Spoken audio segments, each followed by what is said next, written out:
Well, first of all, guys, I have to say thank you very much for having us here today. I have to say, Not at all. Yeah, thanks. I'm Not a Serial Killer is probably one of my favourite films of the year so far. Yeah, cool. Really, really enjoyed it. I hear that this is actually one of your sort of pet projects over the years. It's taken you a while to finally get it in front of audiences. Passion project. I think Passion they call project, it, isn't it? exactly. Yeah. How does it feel to finally hear the reactions coming in?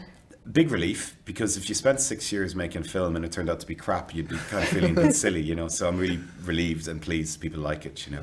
And also here in Ireland, it's great, like the black humour, which is very close to my heart. I think it definitely is an Irish thing as well, you know. And it definitely like comes across as that way. It's just like when like I would laugh in my head, I was sort of thinking, as I have family in the States and things like that. It's like I know that they would laugh as well because it can come across as very natural and flows very well. Also, Cool.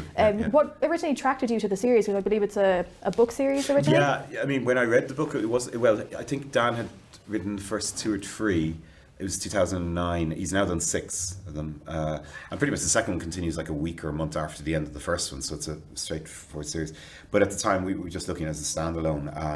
And yeah, it was that black humour mixed with horror, mixed with thriller. Really interesting and not rounded characters, like broken or not your bland Hollywood characters. You know, there was problems here. There was a realness about that and a rawness, and that's great because it gives you more as a director and actor, supposed to play with, doesn't it? Yeah, totally.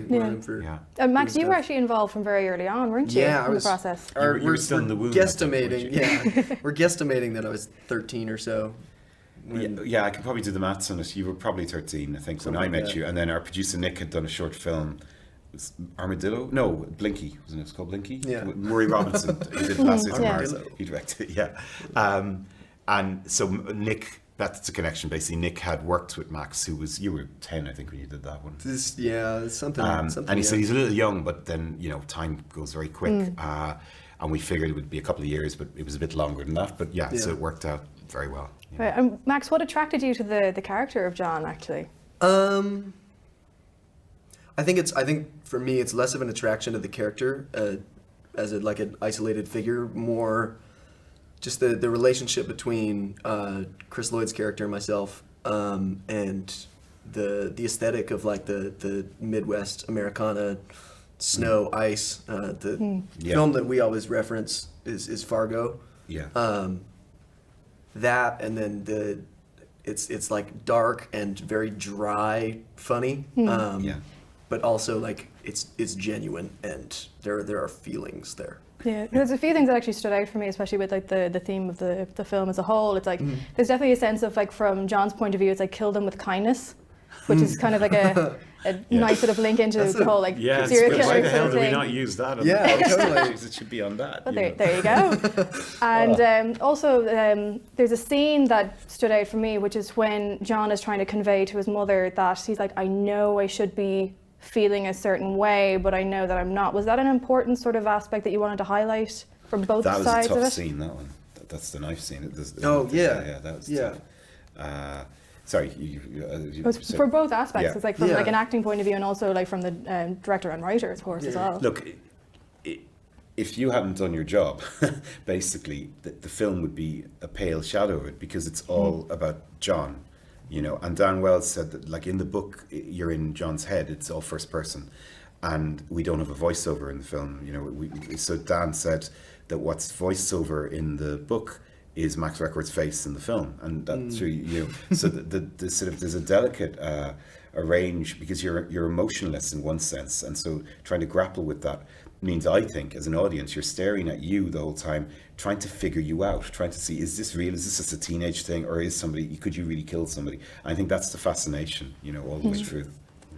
Definitely. And did you have to do much research into, because I know like John talks a lot about all the different serial killers, and he's very interested in that sort of aspect of, I suppose, his condition. He's drawn to them, isn't he? Yeah, when we did our test shoot when I was 13 or something, like I had a pretty genuine interest and like tried to read it's Anne Rice, I think, right? The true crime serial killer books, and you know, they were all a bit long and dry for a 13-year-old, but I definitely had a pretty genuine interest in that aspect of it.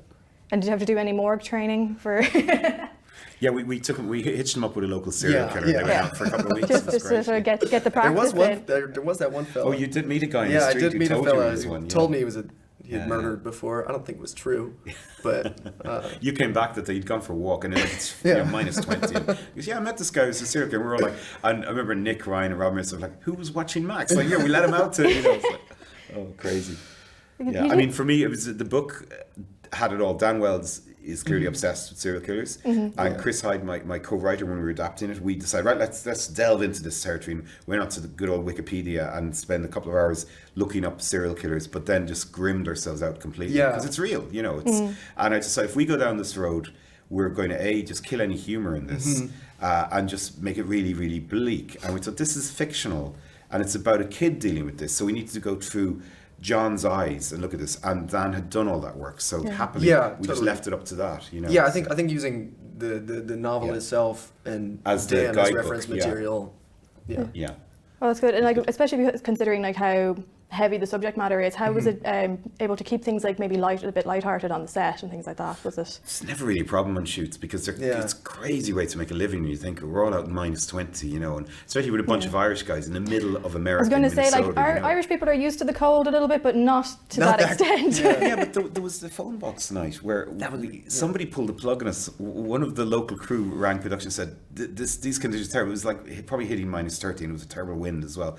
And we had always low budget, you've got very little time to get the shot. Yeah. But we got the plug pulled, so we all had to go in. And that wasn't one of the Irish or English crew, that was one of the local crew had done that. And we were all a bit like, what are they wimps? We were like, we're not exactly a macho crew, but you kind of stay to get the job done, and it was like, anyway, but no, it was genuinely pretty, the hardest part was getting to make the film. When we were out there, you're playing in the snow a lot. Totally. It was good fun. We bit careful with Max because he had the stamina job. He had to every day, because he's in every scene, get up and put this face on, of John Wayne Cleaver. And never take it off.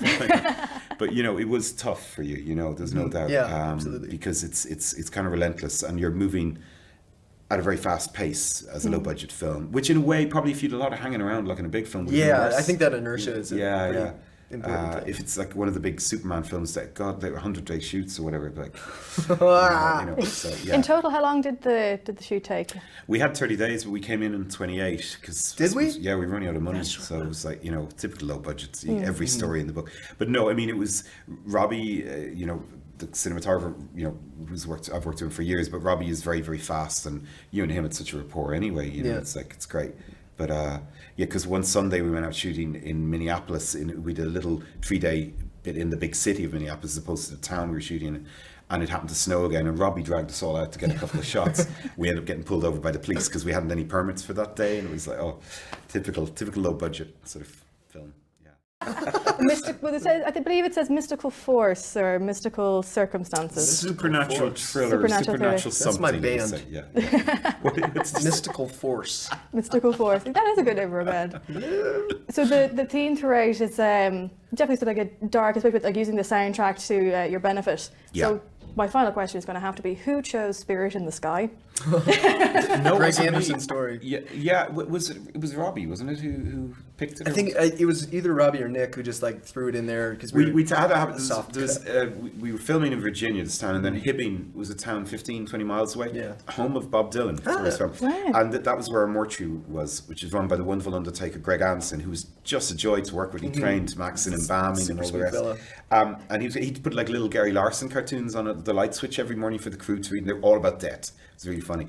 But so we were playing that song going in to the shoot every day in the van. Robbie, I think it was Robbie, put it on. And then it became like a joke among the crew that we should use this. And we were all like looking it up and trying to find if we'd be able to get the rights. And we ended up being able to get the rights, thank God, and use it. But then recently discovered there was a survey among American undertakers, and it's apparently the second most popular song in America for funerals, Spirit of the Sky. The most popular being, I can't believe this, but the most popular being Danny Boy. It's like, that's gas, it's hilarious.